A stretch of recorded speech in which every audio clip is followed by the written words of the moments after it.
kanilang mga ganito. Ayan. Wow. A few moments later. Hi guys! So dito pala kami nag-book sa Injap Tower Hotel. So harap lang ito siya ng SM. So ngayon, ituturo ko kayo sa room ng Injap Tower. Kaya tara, pasok.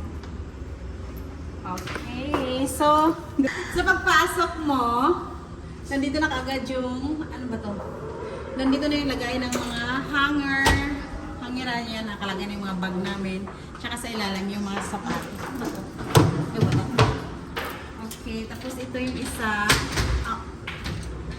Hanger din siya. Ang dami pa, mga daming ano, lagayan ng damit. Dito din yung bolt, lagayan ng pera. Tingnan natin baka may pera. Sarado. So wala. Ayan. Tapos dito yung CR. So ito yung CR nila. Okay naman siya guys. Maliit. Ayan yung shower room nila. Nakabuti din yun. Kasi takot silang manakaw. At mabuti na lang hindi naka-built-in yung kanilang mga ganito. So matitikaw talaga mga ganito. Ayan. Matitikaw din to. Charot. Ayan. So dito tayo guys. Parang condo pala to yung room nila guys. Kasi may ganito na sila. May lababo siya. Parang condotel siya kasi may lababo. Yun nga lang, wala siyang lutuan. Lababo lang. So dito, wala naman siyang nakalagay. Mga cabinet. So pag gusto mo mag-rent ng pagkain, mayroon sila dito. Ano to? Hindi. Ano ba ang tawag dito? Ano ko ang tawag dyan? So ay nila. At ito may fridge na din dito. Kanina hindi mabuksan ni Shinia. Ayan, walang laman. So dalawa, may TV. Ayan, dalawa yung bed. Isang queen size bed at saka isang single bed. Ano bill?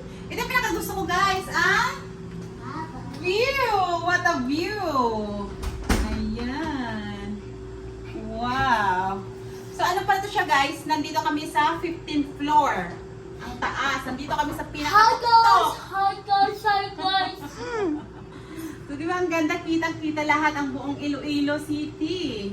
Ano, Iloilo City? Buang-buang. So bali, dalawa yung aming binok. Isa yung sa mamang room, isa sa mama at papa ko ng room. Parang same lang din yung room namin doon sa kanila. Pero yung sa kanila, nakaharap sila sa SM Mall. Kaya, so yun lang guys. Ito na lang yung room namin.